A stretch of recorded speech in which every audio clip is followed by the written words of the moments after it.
Hi buddy, welcome back to another video. I'm Impoppable here, and today I'm playing some more Bloons Adventure Time Tower Defense. I'm doing a pretty interesting 2 towers Impoppable today, using Warrior PB and Tuxedo Jake. So I think this is actually going to be really fun, because I feel like these towers actually might have one of the best, I'm not quite sure how to say it, synergies, I guess, of pretty much any 2 characters in this game, which is really cool.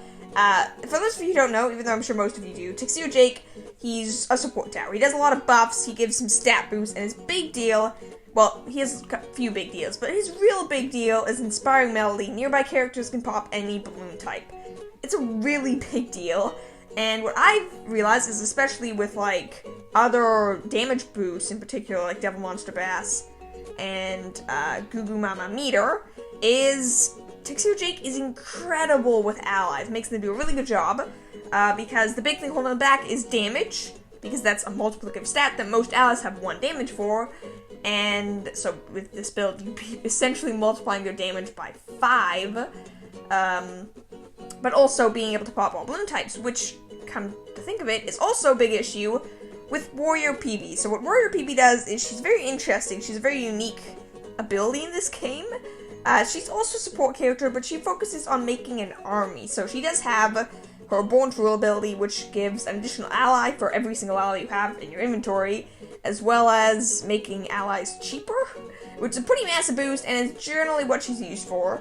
But especially as soon as you get her, you'll notice the candy archers, and gumball guards, and the, like, helicopters, candy copters, and all of these characters, or not characters, I don't really know what to call them, like, sentries, I think is what they call them in this game, are really, really strong. It's just, they don't scale, because they don't get damage buffs, or attack speed buffs, or any buffs from trinkets you put on Warrior PB, which is a big weakness, because that means they also can't get cam protection or lead popping power, making them pretty darn bad. But of course, as I just mentioned, Tuxedo Jake, he will give, at the very least, the candy archers and gumball guards lead popping, cam protection, multiple damage, and attack speed boosts. It's a pretty big deal, because buffing these characters is really strong. I'm not sure if it's going to work with the candy copters, that'll be a big deal, and the ability and stuff. We'll see how well it works. This is the Warrior PB build. I'll just give you another second to look at it now.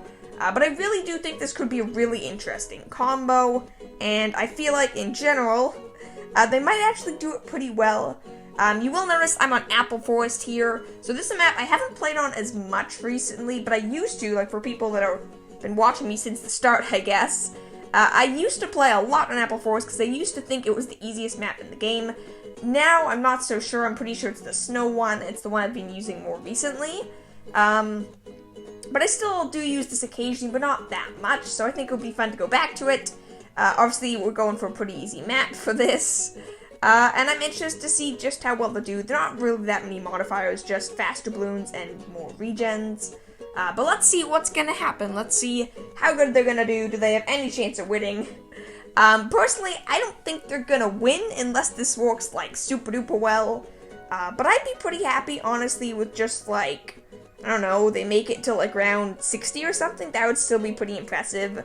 So one thing you will notice that I tried to do is I haven't used really any abilities. Obviously, we have Warning Horn, but in particular things that, I don't know, not in abilities necessarily, but just, like, extra attacks. So, like, Missile, Phoenix One, obviously not applicable, but things like that I tried not to use and I didn't use because that would kind of ruin it. It wouldn't be the actual characters seeing how well they can do. So I didn't do that. As you will see, though, I did give a lot of attack speed and damage boost to Warrior PB, because Tuxedo Jake, without his ability, won't even attack, so we don't exactly have a ton of, like, I don't know exactly how to we don't have a ton of, like, normal offense until we really get, like, rolling here, so we'll see how well this goes. I am going to do Monkey Farmer. It doesn't affect the gameplay, it's just so I don't have to collect all the money until the money's out of the way, so you guys can see the game better.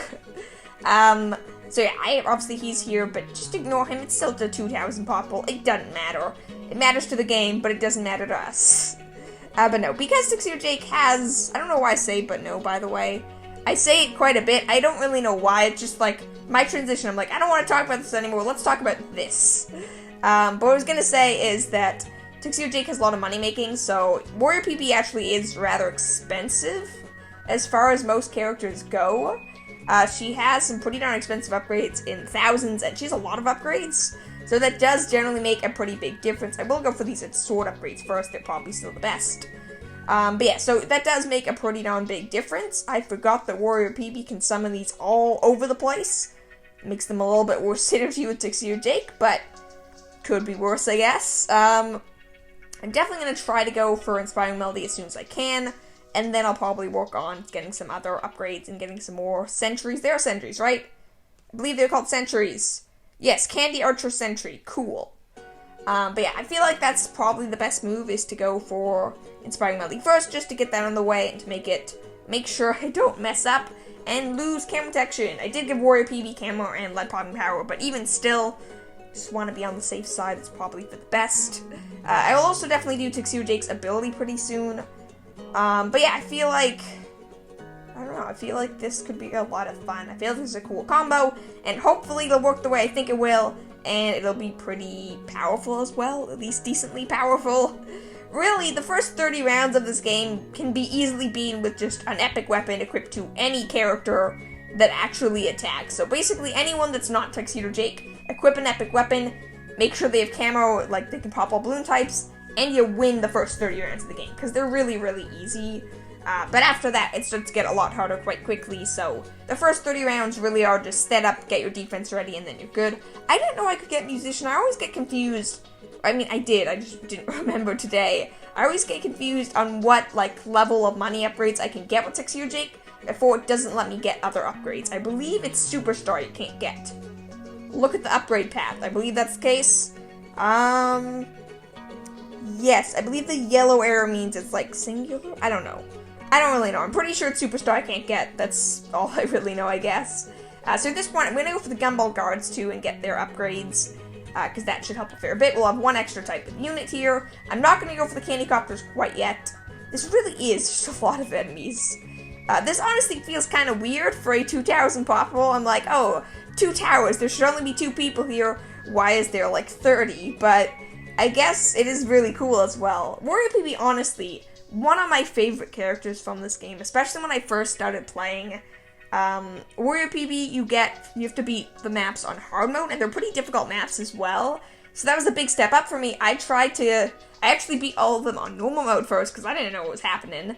And then when I realized you had to beat them on hard mode, I'm like, you know what, I played a lot of normal mode, I'm getting some good gear, I have some good characters. I had, Fire Princess, and Sam, and Sai, and even Super Monkey, I think, at that point. So I was like, you know what? No, actually, I think I had just a few, and then I beat them on normal mode, and then I actually went back to get, Super Monkey and Sai.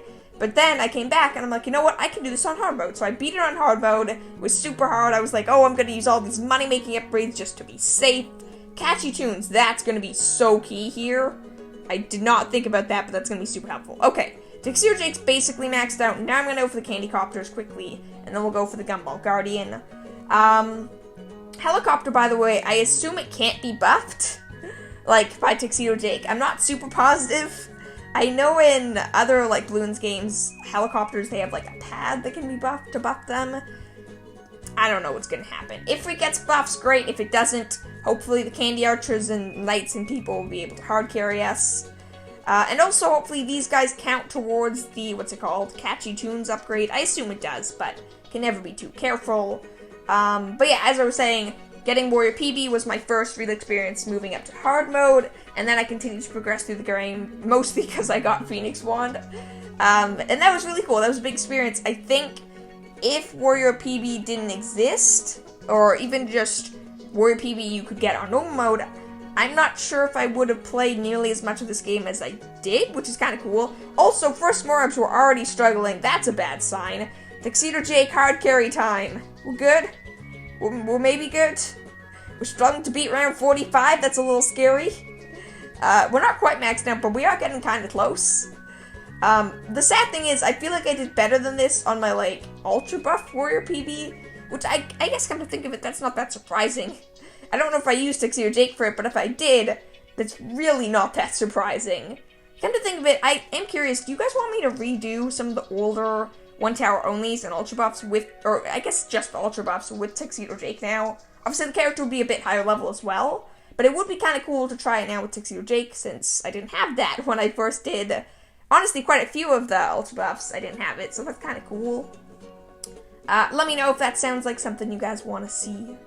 But yeah, I don't really know what else that but yeah was for, but we're gonna keep on going. I am scared, honestly. Those NORABs, it's not going as good as I hoped it would. I feel like we still have decent odds of making it to round 60. The thing is, I did sort of plan for this. I went for 40 sword instead of something like, I don't really know what else it would be, like extra dimensional sword or even like Candy Excalibur that actually gives buffs to her minions or something like that, because I knew that 40 sword has the chance to just like one-shot ZMGs and DTs and stuff like that, which can increase our max round a lot. If we're struggling to beat a BFB and doing like no damage to it, 40 sword's probably gonna one-shot it, which is definitely that's definitely something I took into consideration when like preparing for this and deciding on the builds for this challenge. But still, we're gonna see. First BFB here, this will be a good chance, and we one-shot it. So that is definitely a backup plan to see, hey, can we get a little farther, in part because of that. I'll use Warning Horn here. I don't know if I need to, but I think I will. I'm just looking at the time here. It's been like 11 minutes. I don't edit these videos very much because like they're not very long, the runs. But this really is just so short. I don't know how we're already around 55. I spent a good like 4 or 5 minutes discussing the idea of this challenge and the builds, but sure, I guess these rounds are going very fast. I suppose there's the candy copters and stuff, which move very quickly, and in general, this map, Apple-like Forest, or whatever it's called, because everything's so centered, like where you actually get chances to damage the balloons, is in this very center, it's all like very close to each other. They either die or get through your defense much faster than on other maps, which probably would make this game much quicker. Is round 58 already? I'm going to consider this a win if we make it to round 75. Obviously, it's not quite a win, but there's no way we're beating the bad balloon. Like, let's look at this. There's no chance. We just don't have the damage in the slightest. But, I mean, I still think it's pretty impressive, even though we're making it this far. I'm not positive, again, what the, like, one tower only Ultra Buff was for Warrior PB, but I don't think she made it to round 60. She might have, but I don't think she did, obviously without Tuxedo Jake, but even still. I do believe that these are getting buffs from Tuxedo Jake. I can't be certain, obviously, but I do definitely think that's the case. Yeah, we totally one-shotted that ZMG. But yeah, I'm almost positive they're getting buffs, because I feel like I've seen them pop lead balloons and camos and stuff like that. But I guess, I don't know, I could be wrong, but you guys have probably seen it well. You're like, yeah, they're definitely popping camo balloons and leads and stuff like that, or they're doing multiple layers of damage, because I'm almost positive the basic, like, sentries and whatever did not have multiple units of damage. They might have, but I don't think they did. This is a bit of a scary round. Okay, they're definitely popping camo balloons, like, undoubtedly. Yeah, 100% popping camo balloons. So there we go. They are getting buffs. That's awesome. I don't know for sure if it's, like, going through catchy tunes, if that's affecting it or not. I also haven't used this ability yet. This is kind of cool one.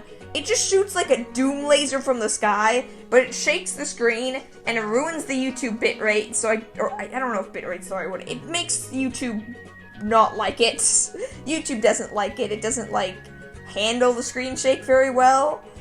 So I don't like to use it very much because it's not even that strong. But it is there. It's an ability. It's a pretty cool ability. We're not doing too well here. This is a tough round because there's a lot of, like, medium health balloons. That's definitely what we struggle with the most. We don't have that hard of a time, it seems like, with just big targets because we have 40 sword. But these smaller targets, when there's a lot of them, it's not very good. Tuxedo Jake, honestly, I thought would do a better job.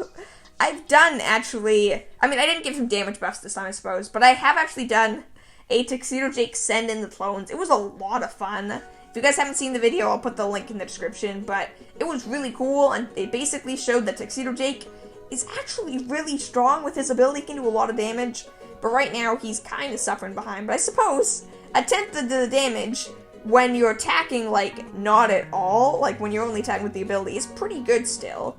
I also can't quite tell if Warrior PB's getting damage from the sentries. I don't think she is, so that's probably why her damage count isn't that high. Also, That, like, laser ability, the Gumball Guardian, that took, like, 3 rounds to regen. That was absurd. Oh, and last minute clutch, one shot of the ZMG. That's pretty important. Okay, this is scary, but we're actually, like, really on track for making it to around 75. There's about a 50% chance that DDTs are gonna mess with us and we're gonna lose, and that would suck. So I'm a little scared that next round's gonna be the death of us. I'm gonna leave it on slow mode for now, just so I have the extra chance to use abilities. I don't want to turn off auto start, I don't think, though I think we'll need some here even. Yeah, this is not good. None of this is good. In fact, never mind, I'm using this now because I'm terrified because we just lost to a bunch of yellow balloons. Do I oh my god, it's just continuing. The screen behind the continue is freaking out. Do I use the continue? Sure, I'll try it one more time. Let's see, is it possible, I guess with Tuxedo Jake's ability, if I use this a little bit better, can I win this stage? Can I beat this stage? Hopefully, maybe, possibly. Definitely doing a good job in these fortified mobs, so I feel like I'm probably okay. Yeah, the ability lasts a while too, which is nice. We have a much easier time there, and ran 69. Will the DTs demolish us? Probably. Let's see, Warning Horn will be ready as soon as they spawn. Or it spawns, is it only one? I thought it was multiple. Guess it's only one, but we can't one-shot it, and they're really not shooting very fast. Ooh, and we did one-shot it, never mind. We hold off for 1 round longer. Though that was my only continue, and I don't think we're going to really make it any much longer than this. I believe we're definitely nearing our limits. But hey, we got an extra, like, round or 2 round of that continue, so I say, well worth it. We proved that we could have done better, and that's pretty cool. Okay, Warning Horn, definitely. The DTs are really necessary to get this one-shot off on. I said the DTs need to be one-shotted. They didn't get one-shotted, but they did get one-shotted, of course it did. I say they, it's a singular DDT. I think we're okay, though. It looks like we're probably fine now. No, it's down. There's so many fortified mobs, we're dead. Oh, except we still have Tuxedo Jake's ability, and there's a fortified ceramic, and we stand no chance, and we leaked. And there's another one, so even if we beat it, as you can see, it's right above the defeat sign, there's another fortified ceramic, and we have lost. That was still really cool, though. Those towers by themselves, making it that far, making it to round 71, really cool, really, really cool. But yeah, that's really awesome. I do, honestly, I really like those towers. Tuxedo Jake, obviously, but Warrior PB really is one of my favorite towers. Just kind of hard to work with in my style of videos for this game because there's not really much you can change about her because most of her, like, abilities and that stuff don't get affected by anything. It makes it a bit harder to work with her into challenges and stuff, but let me know, as always, if you guys have some challenge ideas, and if you want to see me redo some of the older Ultra Buff with Tuxedo Jake this time around. But yeah, thank you all for watching, have a wonderful day, and I'll see you all tomorrow. Bye!